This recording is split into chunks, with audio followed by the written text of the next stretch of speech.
Fascism. It's a difficult subject, and a particularly icky one to touch on at any point for any reason.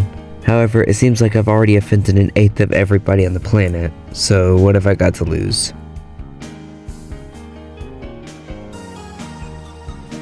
Many people seem to think that fascism ended in 1945, when Germany surrendered World War II and Japan was nuked.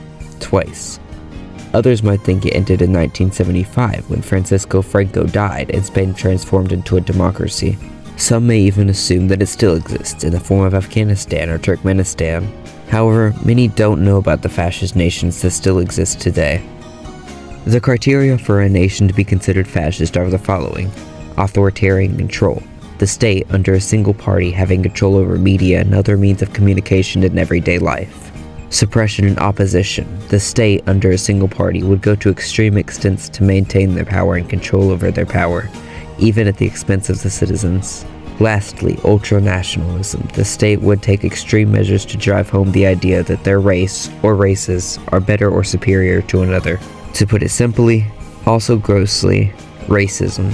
We'll be judging countries based on these criteria, but do note that this is an oversimplification and there may be underlying features that make these nations distinct from real-life examples. Getting right into it, our first example is Belarus. Belarus, or Respublika Belarus, is a landlocked nation in the heart of Europe, lodged between Russia, Poland, and Ukraine. Before August of 1991, Belarus was a Soviet Socialist Republic and wasn't known for much else. Well, everywhere else in the world, of course. Today, still not many know who the Belarusians were, but that's a whole other can of worms. Today, they are known as Europe's final dictatorship, with Alexander Lukashenko, the Badka of Belarus, president for life. Belarus, under the Ordinary People's Party, has expressed extensive tendencies towards authoritarianism, expressed by lack of free press, elections, and use of state police to minimize political dissent. Not only this, but Belarus has also been known to suppress, sometimes even with force, the rights of parties in opposition to the Ordinary Party by arresting or even harassing leaders of opposing parties or those who advocate for them. Last but not least, Belarus has certainly expressed nationalistic idealism, as seen with the promotion of Belarusian history, that is, less history and has become propaganda for the state. This includes changing the history to better suit the political agenda of Belarus and the Ordinary People's Party. Therefore, Belarus meets our criteria for fascism. Our second spot goes to the one and only Turkey. Turkey, or Türkiye Cumhuriyeti, is one of the few transcontinental nations in the world. It borders Syria and Iraq to the south, Bulgaria and Greece through Turkish Thrace, and Armenia and Georgia to the east, most point.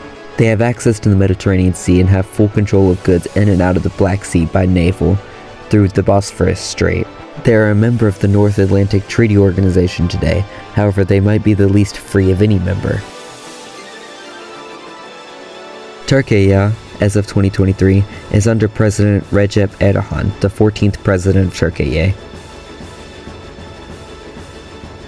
Recep is also a member of the Justice and Development Party of Turkey. The party itself is just another right-wing political party. However, Erdogan, as leader of Turkey, has expressed and proven points that all face towards authoritarianism. Erdogan himself has personally ordered the closure of several media outlets and has arrested journalists critical of his rule over Turkey, further suppressing true justice or development for Turkey. Even the political party Erdogan was a member of was less extreme than himself. Turkey has also suppressed opposing political parties by prosecuting political opponents. Lastly, Erdogan has used conservative and nationalism to gain the following of a good group of people who support him. His tactics include praising the old Ottoman Empire, comparing and contrasting the states to better fit his political agenda, which could be considered as propaganda, especially targeting conservatives who would buy easily. Because of this, Erdogan's Turkey state could be considered a modern fascist state. The third candidate I've decided on is Afghanistan. Afghanistan, or Dawlat Islamiyya Afghanistan, is a nation in Central Asia located snugly in the Iranian Plateau and the crossroads between the Middle East and the Indian subcontinent. The supreme leader of the Taliban, the regime in power over Afghanistan, Hibatullah Khanzala, who is one of the few Taliban leaders without a militant background. He was originally a judge for the Sharia courts from 1996 to 2001, and afterwards became the judge for the Taliban's shadow court up until 2016 when he was nominated as supreme leader of the regime due to his allegiance and powerful role within the government. During his rule over the nation, Afghani people have been subjected to oppression via limiting women's rights to education, employment, and freedom of expression, expressed by legal dress codes for women in public. Free speech crackdowns have been made so much that extrajudicial killings just by defying the state have been made commonplace. On top of that, the Taliban as a whole oppresses opposers to the Taliban's regime by persecution of religious or ethnic minorities, targeted violence towards peaceful protesting, and threats towards civil society activists in Afghanistan. Lastly, the Taliban has used ultranationalism and the superiority of the Afghan people by making Islamic law the official law, and the degradation of Western civilization, and promoting their government so much so that believing their government is okay and stable is made difficult to deny. For these reasons, I've decided to place Afghanistan on this list.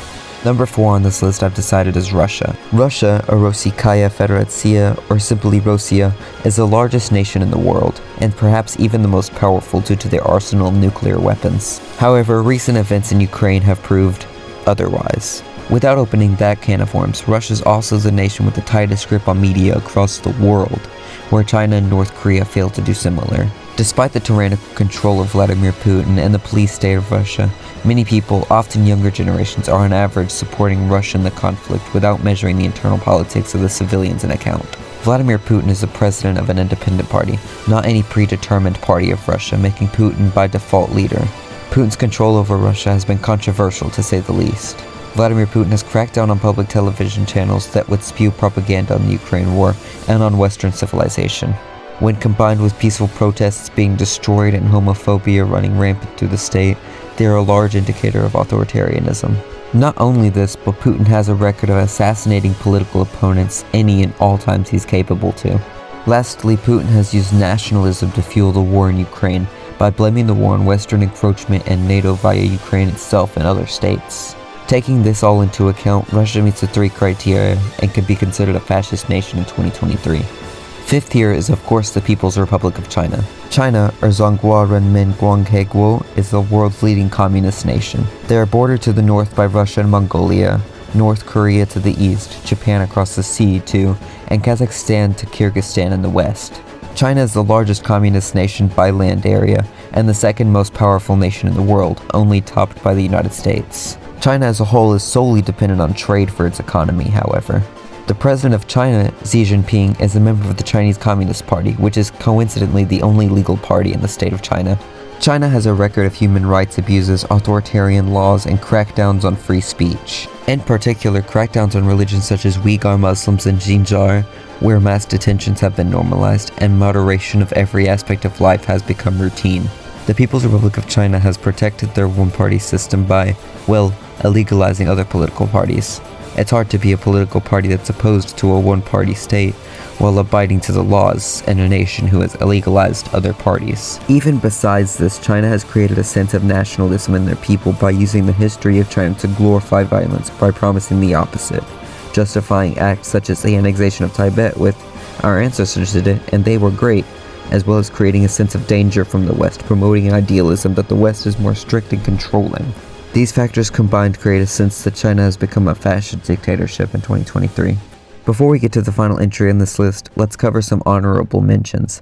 Nations that match the criteria, but not enough to have a full paragraph of information. Turkmenistan. Turkmenistan is a nation in Central Asia. Their leader is Sardar, not going to try to pronounce that last name, who is a member of the Democratic Party of Turkmenistan, which is ironically not democratic. Turkmenistan has a history of enforcing state rules onto its citizens by controlling media and other aspects of life since the dissolution of the Soviet Union in 1991. Venezuela.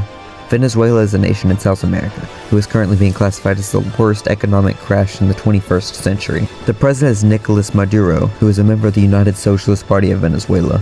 This party has a reputation of violating human rights for a greater state for the people, which is just another excuse to control the people. They use propaganda against the people to believe that their living situation is the best it'll get. Their crackdown on religion is also rampant as of 2023. Poland. Poland, under the leadership of Andrzej Duda, who's a member of the Law and Justice Party in Poland, aka PiS, has been known to violate the rights of women by taking away their basic human rights. They've also been cracking down on the basic human rights of civilians. On top of this, they've used nationalism to motivate certain internal aspirations, and even external aspirations, when Poland threatened to activate Article 5 on the Russian Federation.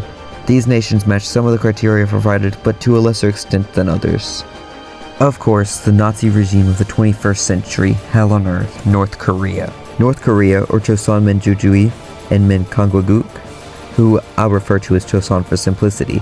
Choson is a nation in Eastern Asia, bordered in the north by the People's Republic of China, and the south to the Republic of Korea, South Korea.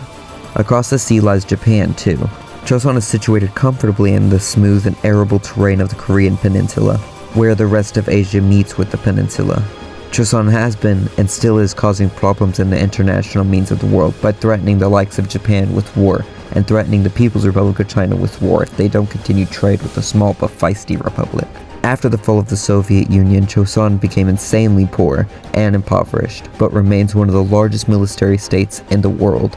The media is completely and utterly controlled by Kim Jong-un, the leader of the Workers' Party of Korea, who remains the supreme leader of the oversized prison. Meanwhile, propaganda is being fed to the citizens of Choson to believe that Choson is the best and healthiest nation in the world, that everywhere else is worse. Citizens buy it. Plenty of citizens don't like the government, or some even resent it. But if they're told all their life that the outside world is more dangerous, then they'll start believing it, which is exactly how Choson functions as a state. This oversized prison is, if any other country is not, the one true fascist country that still exists today. So that concludes this video. I reviewed some nations that are rather eerily similar to fascist states of the 20th century, when plenty of people believe that such a political ideology was destroyed permanently in 1945.